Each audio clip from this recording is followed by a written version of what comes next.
There is a prison you may have been living in for years without ever seeing its walls. It doesn't have iron bars. It doesn't need locked doors. It exists inside your own mind. Every time anger controls your decisions, fear silences your voice, jealousy steals your peace, or anxiety dictates your next move, another invisible chain tightens around you.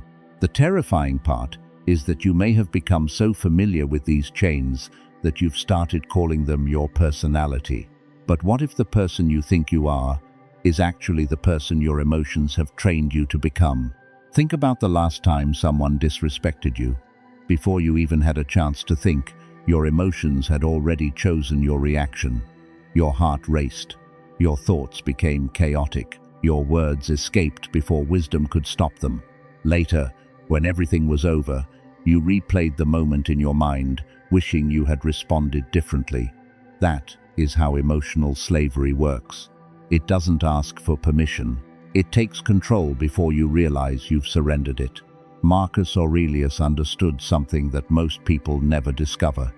He knew that the greatest enemy of a man is rarely another person.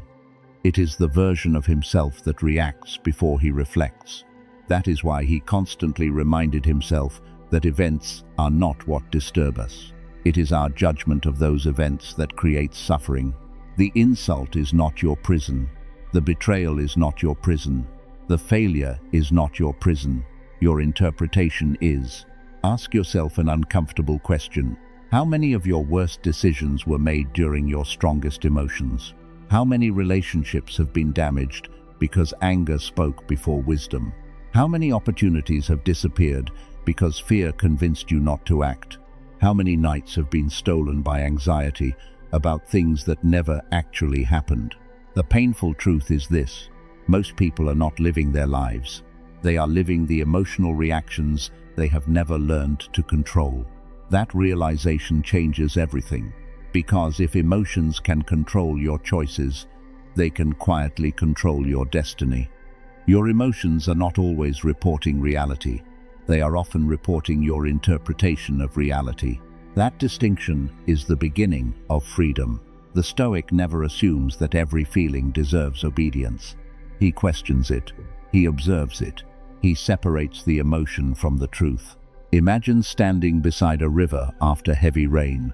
The water is violent, muddy, and impossible to see through. Would you make life-changing decisions based on what you see in that water? Of course not. You would wait for it to become still. Yet every day, people make permanent decisions while their minds are clouded by temporary emotions. The Stoic refuses. He knows clarity always arrives after emotional turbulence settles.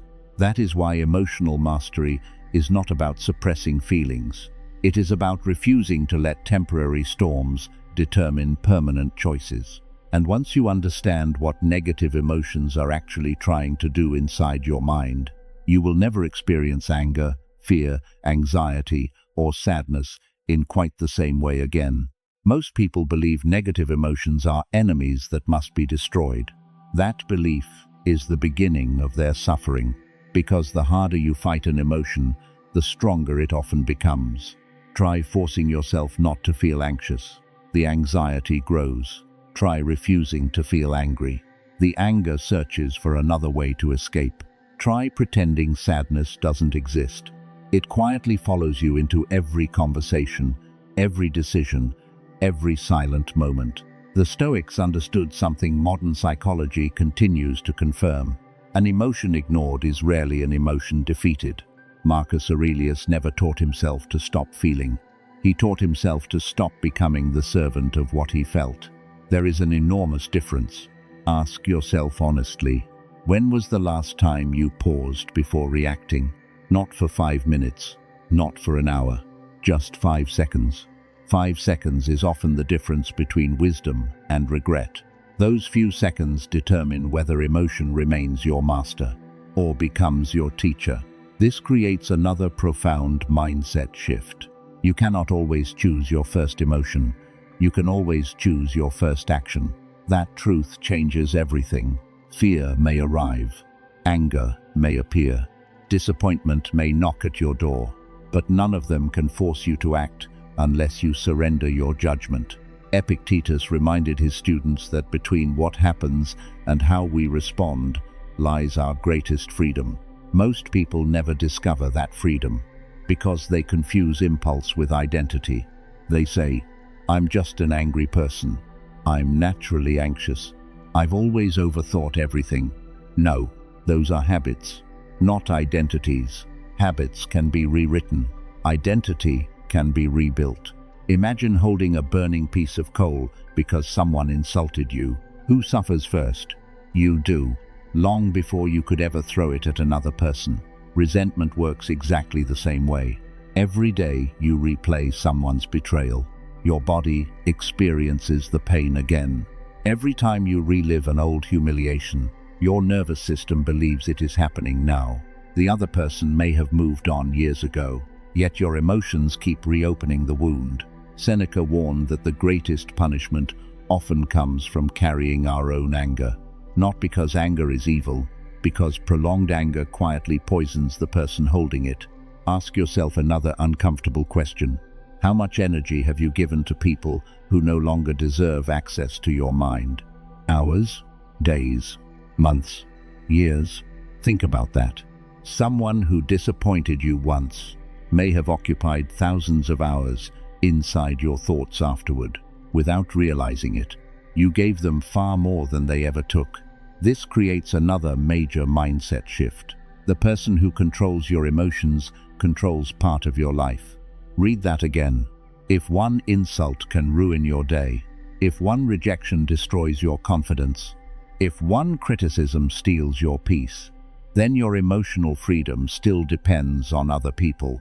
The Stoic refuses to hand anyone that authority, not because he lacks emotion, because he understands where real power comes from. Power is not forcing the world to become peaceful. Power is remaining peaceful inside a chaotic world. Marcus Aurelius practiced this every single day, surrounded by political betrayal, war, disease, death, criticism. Yet he kept returning to one question: is this within my control? If the answer was no, he refused to let it dominate his inner world. What would happen if you began asking yourself that same question every time a negative emotion appeared? Instead of immediately reacting, you simply paused. You observed. You asked, what exactly is under my control right now? That single habit has the power to interrupt years of emotional conditioning, because once you stop feeding every emotion with immediate attention, something remarkable begins to happen. Your mind becomes quieter, your reactions become slower, your judgment becomes sharper. People who once knew exactly how to provoke you suddenly lose their influence. And that is when they begin realizing something they never expected. The version of you they could once manipulate no longer exists. But mastering anger and fear is only the beginning. There is one negative emotion that quietly disguises itself as intelligence. One emotion that convinces millions of people they're simply being careful when, in reality, it is stealing their future one thought at a time. That emotion is far more dangerous than most people ever realize. That emotion is overthinking. It doesn't arrive looking like fear. It arrives looking like responsibility. It whispers, think about it one more time. What if something goes wrong? Maybe you're missing something important. At first, it feels intelligent, careful, logical, but slowly, something changes. Thought becomes hesitation. Hesitation becomes delay. Delay becomes regret. And regret becomes the life you never lived. The tragedy of overthinking is that it convinces you movement is dangerous, so you remain still. Marcus Aurelius never believed clarity came from endless thinking. He believed clarity came from right action, guided by reason. There is a profound difference. Most people are not suffering because life is too difficult. They are suffering because they have become trapped inside their own minds. Ask yourself honestly, how many opportunities have you lost because you needed absolute certainty before taking the first step? How many conversations never happened? How many dreams remained ideas? How many relationships ended before they even began? Not because reality stopped you, because imagination frightened you. This creates another major mindset shift. Overthinking is often fear pretending to be wisdom. Read that again. Real wisdom leads to action. Fear leads to endless analysis. The Stoic understands that no amount of thinking can eliminate uncertainty. Life has never offered guarantees. Epictetus accepted this long before the modern world existed. He knew that waiting for complete certainty was another way of choosing permanent paralysis. Imagine an archer preparing to shoot. He studies the target. He adjusts his stance. He focuses his breathing. Then he releases the arrow. What if he continued adjusting forever, checking the wind, measuring the distance again, questioning his aim? Eventually, the opportunity disappears. Life works exactly the same way. Preparation matters, but endless preparation becomes avoidance.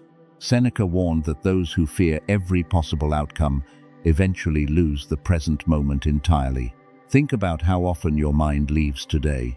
It travels into tomorrow's worries, next year's problems, imaginary conversations, disasters that never happen. Meanwhile, the only moment you actually possess quietly disappears. Ask yourself another uncomfortable question.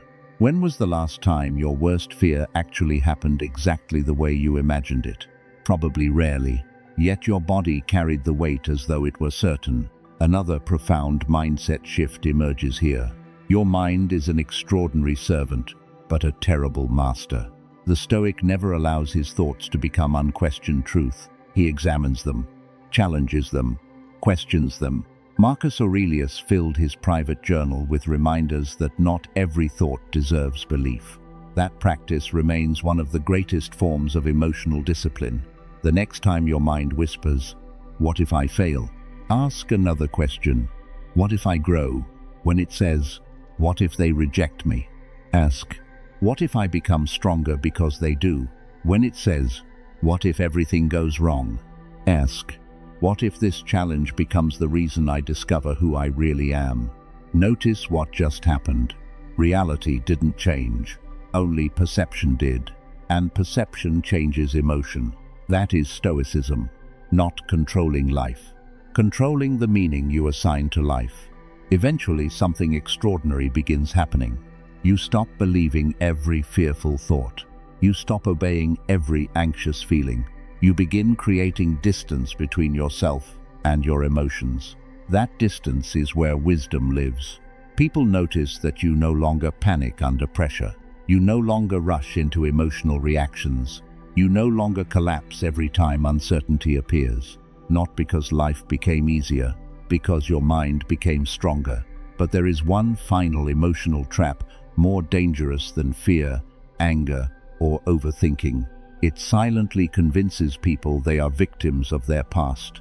And until that illusion is broken, true emotional freedom remains impossible. The most dangerous prison is not built from anger. It is not built from fear. It is not even built from anxiety. It is built from identity. The identity that says, "This is just who I am. I've always been this way. My past made me like this." Those words sound harmless, but they quietly become chains. Because the moment you believe your past permanently defines your future, you stop trying to change. You stop challenging yourself. You stop expecting more from your own life. Marcus Aurelius refused to become a prisoner of yesterday. Every morning he reminded himself that a new day offered a new opportunity to practice wisdom.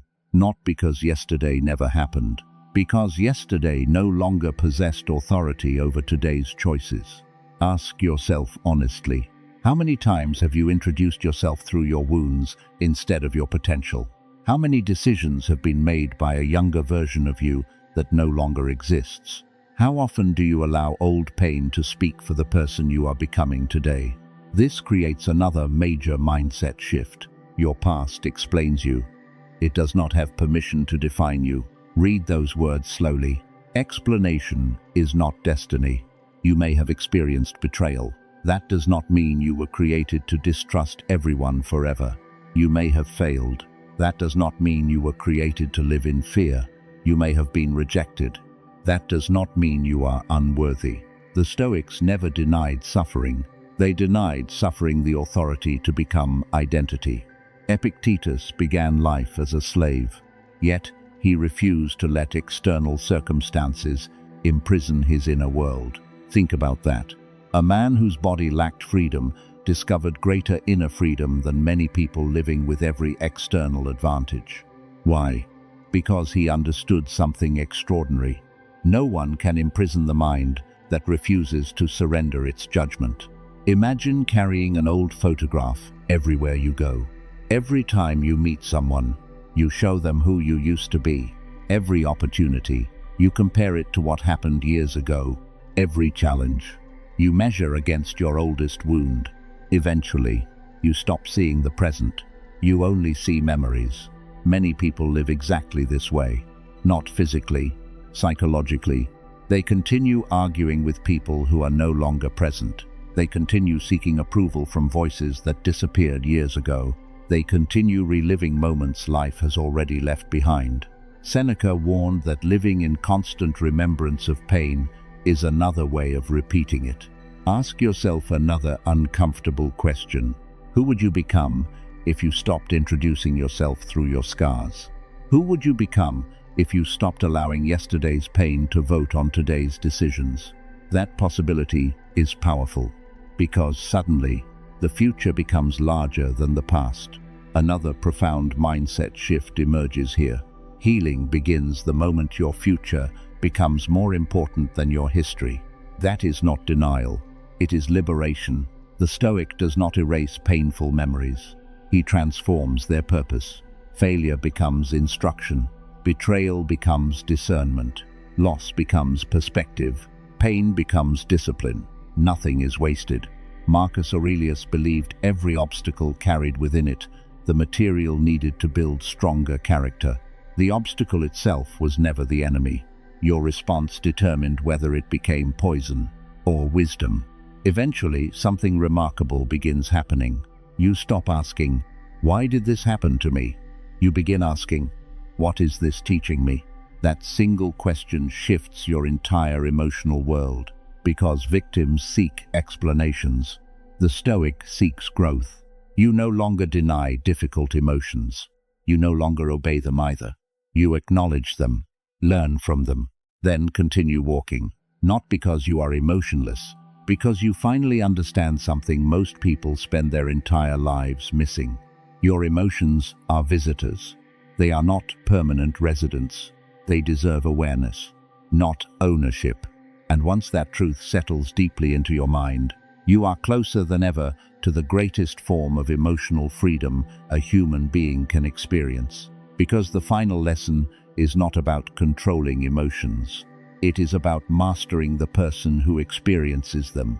That is where true Stoic power begins. Everything you've heard until this moment leads to one final realization. You have spent years trying to control your emotions, but the Stoics would tell you that you have been asking the wrong question. The real question is not, "How do I stop feeling?" It is, "Who am I becoming every time I feel?" That question changes everything, because emotions are temporary. Character is lasting. Fear appears, then disappears. Anger rises, then fades. Sadness visits, then leaves. But every time you choose discipline over impulse, wisdom over reaction, peace over chaos, you become a different person. Marcus Aurelius understood this better than anyone. He never expected a life without difficult emotions. He expected himself to become stronger than them. That is the Stoic path, not emotional perfection, emotional mastery. Ask yourself one final uncomfortable question. If every negative emotion disappeared tomorrow, would your character actually be stronger? Or would you simply be more comfortable? There is a difference. Comfort is temporary. Character remains. This creates the final and most powerful mindset shift. Your greatest victory is not eliminating negative emotions. It is becoming someone they can no longer control. Read that again. That is freedom. Freedom is not the absence of fear.